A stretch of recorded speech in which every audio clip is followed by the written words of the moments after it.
Happy game day, everybody. Tyler Yaremchuk and David Quadrelli back with you for another Oilers Nation Everyday Canucks Conversation crossover episode. Quads, the other one was such a big hit, they made us work on the weekend and do it again.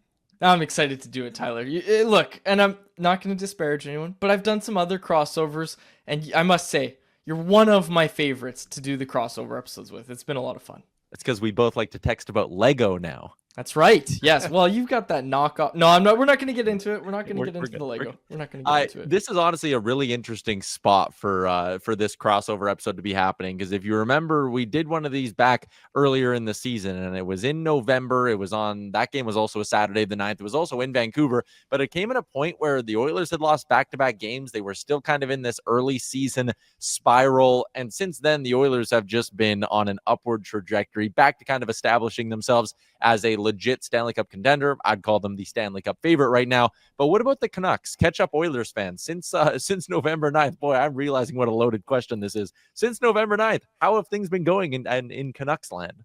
How much time do you have? How much time do we have for this? Look, listeners that are getting this on their Canucks Convo feed are going to know exactly what's happened in that time. But okay, I'm going to try to summarize this. Give me 2 minutes. I'm going to time myself 2 minutes, okay, to try to tell you everything that's happened since the last time we talked. This Pettersson-Miller rift got out into the public. We've heard about it for years. Tyler, I think you and I actually talked about it off the record once when I was in Edmonton. But anyways, this got out in the public. Hughes owned up to it, or not owned up to it, but talked about it publicly. Rick Tocchet talked about it publicly. The players have kind of deflected it a bit, but there is the recognition that it's there. The whole league obviously knows about it. It's been a talking point. Teams are calling on Pettersson and Miller. We know that they are looking around at the market for both players and trying to figure out what they could get for both players. There was a lot of rumors, reports, whatever you want to call them, that internally, the Canucks were trying to figure out which player they wanted to keep, and that maybe there was some suggestion that some people in the organization wanted to keep Miller, some people wanted to keep Pettersson. I don't know if you watched the game against the LA Kings, but I think everybody is now on board with keeping Elias Pettersson, is what it is. Again, that's a big generalization, but JT Miller gets called out pretty heavily by the head coach after that game. The quote was, "It seems like every time he's on the ice, something bad happens." I said it that he looks Pierre-Luc Dubois levels of checked out right now. And look, I've heard a lot about an injury. The player says he's not hurt. He says, "I'm good."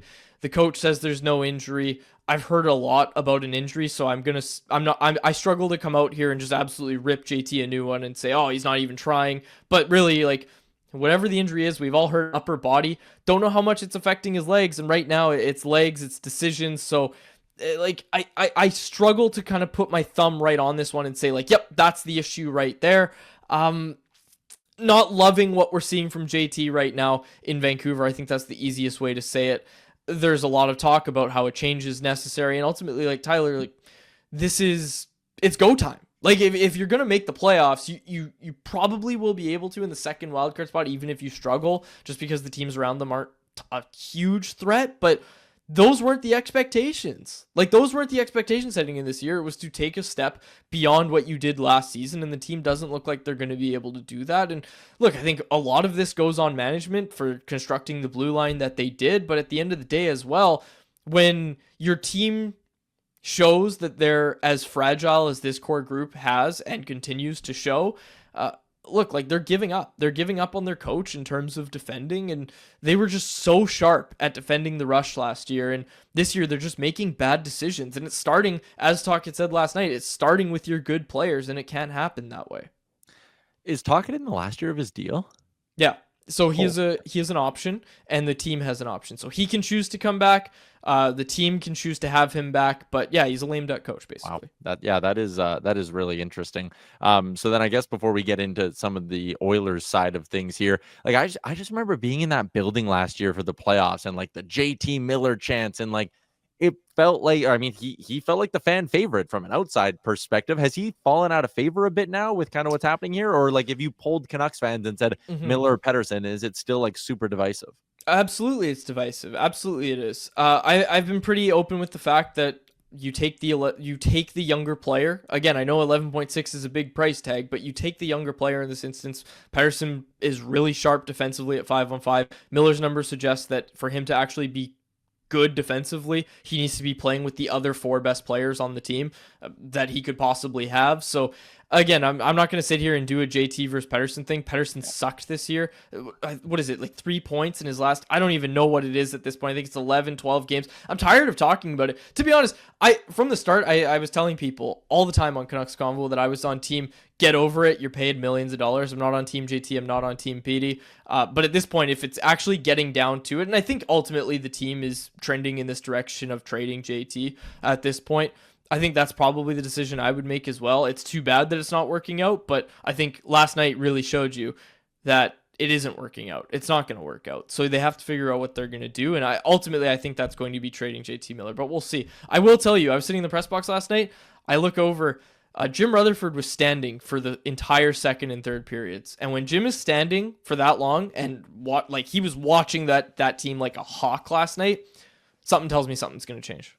And that front office usually doesn't hesitate to pull the trigger on something. From an Oilers perspective, their front office did pull the trigger on something today, signing John Klingberg to a 1-year deal for the rest of the season. He hasn't played in basically 14 months. He signed with the Leafs last year, got off to a god-awful start, and then was put on IR, got hip resurfacing surgery. He says he's 100%. He says he's been skating for a couple of months now by himself and then with a junior team.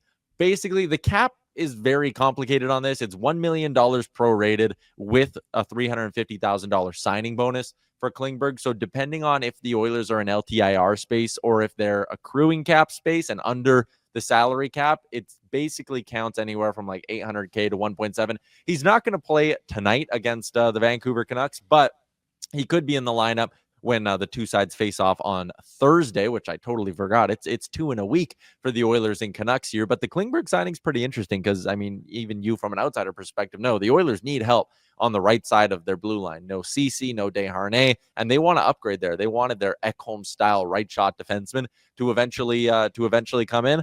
I don't think Klingberg is that. I don't even know if I really love the upside here. Like, it's a guy that hasn't played in 14 months. Expecting him to come handle top 4 minutes for the Edmonton Oilers, I think, is a pretty significant gamble to be making, not even cap-wise or anything, but just in the sense of my concern is if he comes in and plays good for a month, they're going to lull themselves into a sense of security where, like, we don't need to add anyone else. We're good. And then this thing is going to flame out come playoff time. But what do you make of the Klingberg ad from an Oilers perspective, from an outsider's perspective, I guess? Am I going to get in trouble with Oilers fans if I say Josh Brown sucks? No, God, they hate him. Well, okay, so you're looking for a Josh Brown upgrade, right? Isn't that all Klingberg has to be a success for the Oilers? Yeah, and hey, if he ends up just being the 7th defenseman, then sure. I mean, he takes Troy Stetcher's spot in the lineup for now. So, like, is he even a Troy Stetcher upgrade? Like, I'm not even sold he's that. I don't think he's as competitive in his own end as Stetcher is. And again, my worry would be the cap it could be significant once they get into LTIR space. Like taking up $1.7 million of Evander Kane's money, which is only $5.125 they'll be able to spend this year, is pretty big. To do that on a guy who's a gamble, I don't know. On one hand, it's a free bet. On the other hand, it's like, oh boy, do the Oilers think this is a solution? Okay, so this isn't as inconsequential as I thought it was. Like, it could be consequential. Okay, so I didn't really look at it through that lens, so I get what you're saying to some extent, and I will say, like, when it was brought up that the Canucks were kicking tires, even with the horrible right side blue line that we have out here, Harmon and I, when we would talk about this, the brief Klingberg conversation we had was, he wasn't great before he went down, and now he's had hip surgery. I would not be willing to take a risk on him. We'll see. Again, I don't even know. Like, I think I agree with you, Tyler. Like, I don't know what the upside is here. We'll see. I guess we'll wait and see. I'm not going to sit here and say a guy I haven't watched play for 14 months is a horrible signing for the Oilers at that cap hit, but I think it's a we'll see sort of thing. What's the vibe like in Oilers land right now? Yeah, I mean, there's a few people who don't love the cap it. I think a lot of people do kind of recognize it's a free bullet here. And I think the people who are concerned like me are just more of like, is the front office going to be disciplined enough if this isn't going well in 3 weeks? Or even if it is going well, are they still going to stay on the hunt to aggressively go out and try to get another defenseman in the mix here? Because I don't think, even if John Klingberg bounces back to some extent here and actually starts to look like an NHLer, which he wasn't when he was with the Leafs, even if he bounces back to some kind of a level, is he good enough to be confident in him playing top 4 minutes in the playoffs? I just don't really see that at all. To flip things more to the on-ice product for these two teams, I'm kind of looking through the Canucks season so far. And early on in the year, this would have been even before our last crossover, it was, a 4-game winning streak, a 3-game winning streak. Since then, they've just kind of been plagued by inconsistencies. It's win one, lose two, win one, lose two kind of thing. Win two, lose three. What's kind of been the number one thing plaguing them? Like when you look at a Canucks game that is executed and played well and they win, and compare it to a game maybe like one of the last two where they've kind of just gotten shellacked, what are the biggest differences on the ice? Commitment to defending. It's the commitment to playing defense, which is what this team did so well last year. They did it at such a level that it made them find success in the playoffs with Artur Shilov's in net, who's unplayable this season. And I mean, look, Oilers fans know all about that, and the commitment to defending that this team had. It's power play success, it's star power. There's no star power on this team. Last year, down the stretch, Elias Pettersson struggled. Those struggles have come into this year. And for JT Miller, it's been an awful season for JT Miller. It's been just, and especially right now, like, again, getting called out by the coach last night against the LA Kings, Thursday night against the LA Kings, when he came out and said it seems like every time he's on the ice, bad things are happening. That is a big indictment on a player's performance. Talking about decision-making, all that. Like, it's not going well for the Canucks right now. You had that game against the Toronto Maple Leafs where everybody was so committed to defending, and ultimately, like, Elias Pettersson played shutdown minutes and he shut down that Austin Matthews line. Like that was a big feat. And look, people were yelling Selke. His teammates were yelling Selke at him from the bench, and he played great in that game. But it's that commitment to defending from the team that just hasn't been there. And again, the star power. You don't have your star players going, and they're not going anywhere right now. And ultimately, like, goaltending as well. We had the pleasure of watching Thatcher Demko last year play for this team and be a Vezina finalist. He's not been a Vezina finalist. He's been one of the worst goaltenders in the league, quite frankly, since he's come back. And that, I think that's come as a bit of a shock to a lot of people. I actually asked Rick talking about it last night, just about Demko and what his read is on where his game's at right now. And Tocchet did say, he's like, we got to get him on a run. Like, we need to get him into a bunch of games. So that's the really curious thing about this game against the Oilers. Is it going to be a Thatcher Demko start? It's been a Lankin and Demko split when the two guys are healthy. Do they go back to Thatcher Demko to let him try to get into some sort of rhythm? Because that was, I think, what I took away from Tocchet's answer on Thursday night. Man, if your goalie's not playing 100% right now, though, and you want to throw him to the Wolves against this Oilers offense, which is feasting on a lot of teams right now. I mean, Mackenzie Blackwood, in his first 11 or 12 starts as the Avalanche's starting goalie, had not given up 3 goals in a game. The Oilers found a way to pop 4 past him after going down 2-0 against Minnesota. Philip Gustafsson's on a lot of people's Vezina ballots at the halfway point of this season. The Oilers managed to get 5 past him in that game. So they've been beating, even Jeremy Swayman's turned it around a little bit. Oilers popped 4 on him last week against Boston. So this Oilers offense is absolutely humming right now. And another thing that is kind of interesting is they've done the pairing up of Connor McDavid and Leon Draisaitl, which is usually a bit of a break glass in case of emergency type approach by the coaching staff. Like, it, to be fair, usually happens when they're down 2-0 in a hockey game. And it's like, all right, we need to come back, throw them out there. But what's been interesting about these last couple of comebacks is they're keeping McDavid and Draisaitl together with Hyman on the right side. And then they have Nuge centering Arvidsson and Podkolzin. And that line's actually been like a crazy driver for them. They handle the puck well. Vasily Podkolzin on his zone entries has been like so clean. If I had to give like my number one surprise for this Oilers team this year, it is either Ty Amberson or Vasily Podkolzin. The former Canuck, the numbers aren't there, but like, he never makes wrong decisions with the puck. He carries it in safely into the O zone. The production is starting to come along a little bit. Like, Oilers fans are loving this guy. He's been stapled in their top 6 basically since we had our last conversation. And it's that consistency. We had Bagged Milk on the show on Thursday, and him and I talked at length about Vasily Podkolzin. So people that are listening to this through the Canucks Convo feed are going to say, okay, we're talking about Podkolzin again. But it is. Like, out here, he was a fan favorite as well. The finishing's always been an issue for him, but it felt like with some regular deployment, which is what he's getting in Edmonton, that he might have been able to figure it out. And Tyler, like, right before the season, I wrote over at Canucks Army, like, what is Vasily Podkolzin's updated ceiling? And I put it at a guy like Brandon Saad, who's a middle 6 winger. Like, he's never going to play on the top line, but like a solid middle 6 winger who can give you really solid production and be a responsible 2-way guy. Like, Podkolzin could be that still. That's his ceiling in my mind. He's not going to be, a 90-point guy ever, but can he come in around 60 to 80 in that range? I think he can. I think the production could still be there for Podkolzin. And look, just as someone who covered him I always had the most respect for Vasily Podkolzin and absolutely loved the guy. He was a pleasure to deal with, and I wish him all the best. Yeah, and so far in Edmonton, it's working. And from an Oilers perspective, the fact that he's under contract for one more year at $1 million is like such a bargain, especially since he's been fitting in beautifully inside of their top six. On that Canucks blue line, again, just outsider, only reading the headlines with this team for the last little bit. I know there was some kind of noise about a guy like Eric Brandstrom going on waivers. I see our boy Vinny Desharnais is back into the top six. How's the blue line been shaking out? How's Vinny been looking over the last month? So the easiest way to put this is Vinny's really looked good the last month because they've stopped trying to make him do things that he can't do. He's played a third pairing role and he's done it really well. He's played on the penalty kill and he's done that really well. The big problem was when Filip Hronek went down, traditionally you would see your third pairing guy just move up to the second pair.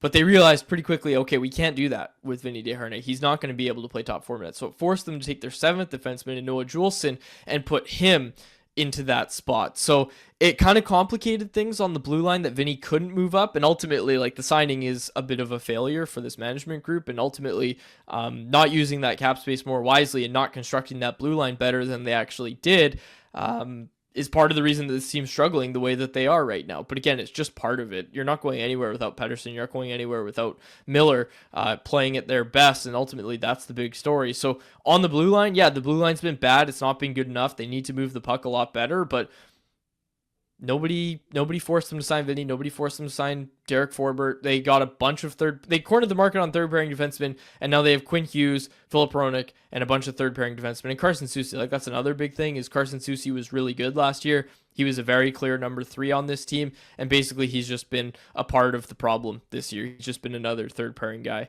that they have back there. So we're into the second half of the season now, and I get or understand that it can start to get late early at this time of year. But with everything that's kind of gone wrong, we'll say in Vancouver, like 2 wins in their last 10 games, they still have 5 points in their last 10 games. They've scooped up 10 loser points. They're only 1 point back of Calgary. And honestly, I don't think the teams below them, St. Louis, Utah, Anaheim, any of those teams, I don't think are legitimate threats to really go on a run and push for a playoff spot. With how bad everything's gone this year, like the path to them getting to the playoffs is still right there in front of them. Like I was, again, in kind of prepping for this and starting to read into some stuff. I saw Nick Kypreos was like, oh, Brock Besser could get traded. Then there's the Miller stuff and all these other guys that could get traded. Like, I don't think it's going to get so bad that they have to start pulling the pin and selling off all these guys ahead of the deadline, right? We'll see, man. Like before the season, Patrick Allvin said, yeah, if we don't have a contract with Brock done by the trade deadline, we're going to have to make a decision on him. Clearly alluding to the idea of that they're going to have to trade Brock if they're not going to be able to get a contract extension done. How much easier does that become if this team isn't top of the Pacific? Like, that's ultimately the thing is nobody took that seriously when it was the idea of, okay, well, if they're in the hunt and Brock's a big part of the success, and Brock's had a fine year, like he's been fine, but just fine. He hasn't been great. He's been good. He's been fine, but like he hasn't done anything, especially with the way that the team's playing right now and where they are in the standings. Like I wouldn't be surprised if they traded Brock Besser before the deadline rather than walking him to free agency. I'll tell you one thing, Tyler. The way they're playing right now and the way this core's reacting to adversity right now, again and again and again, we've seen this before with other coaches in the past. I'm not investing in Brock Besser. I'm not signing Brock Besser to a long-term contract extension right now. I don't even think that would be received very well right now by the fan base if they came out and said, yeah, we just signed Brock Besser for 8 years at $8 million. I don't think people would be ecstatic about that. Like, ultimately, you're investing in this core that has repeatedly come up below expectations. They had the year last year where they all kind of showed up, but first sign of adversity this year where everything went well last year and things didn't go well this year, and they crumble. Like, this is a weak team. This is a weak core, and ultimately, I would say everybody but Quinn Hughes is on the table, in my mind. Like, you have to be open to listening on everybody but Quinn Hughes right now, and ultimately, it's not sell it and rebuild. It's sell it and try and salvage these final 2 years of Quinn Hughes' contract, because if you don't figure it out, like, man, like there's legitimate worry in this market right now. And again, I'm not reporting anything. I'm saying there's worry among the fan base that naturally, why wouldn't Quinn want to go play with his brothers if he hits free agency and the team still hasn't done anything? Like, you have to figure it out. And if you don't think this core is going to ultimately be able to figure it out, you need to act fast. You need to make decisions. You need to make tough decisions. Yeah, man, it is crazy to sit and have this conversation and kind of hear how bad things really are in the market out there. All right, let's go to tonight's hockey game. Let's maybe go to a positive. First off, for our friends at Bet365, the Oilers are favorites in this game, minus 165 on the money line. They're plus 160 on the spread, minus a goal and a half, of course, and the over-under is set at a nice even 6. I'd be very tempted to take the over on that one based on how good the Oilers offense is humming and also their goaltending. But let's go with a positive kind of from either side. I talked about Vasily Podkolzin for the Oilers. Not that he's going to factor into the score sheet, but another guy who's been great has been Ty Emberson. You said, how would the market react to a Brock Besser extension? The market in Edmonton is clamoring for a Ty Emberson extension. This guy came over in the Cody Ceci deal. And again, for how young he is, still under 100 games of NHL experience, I think he's going to be a top 4 guy for the Oilers one day. So there's talk that they may be trying to get an extension done with him on the offensive side of things for the Oilers. If there's one guy to watch, Victor Arvidsson is playing his best hockey as an Oiler. He's got 7 points in his last 10. He's absolutely buzzing right now. So if there's someone you were looking at to maybe surprise on the offensive side, maybe someone like Victor Arvidsson for Vancouver, who've been the bright spots up front on the offensive attack. Oh, can I say Quinn Hughes? Do you mean forwards or do you mean just No, I people guess who not. help drive the offense? Because it's Quinn Hughes, and right now, Tyler, I'm not gonna lie, Quinn Hughes is the bright spot of this team. Can I think of another one? No, I can't. I'm not gonna sit here. Was the Kiefer Sherwood thing just like a flash in the pan, cool story for a bit, now it's done?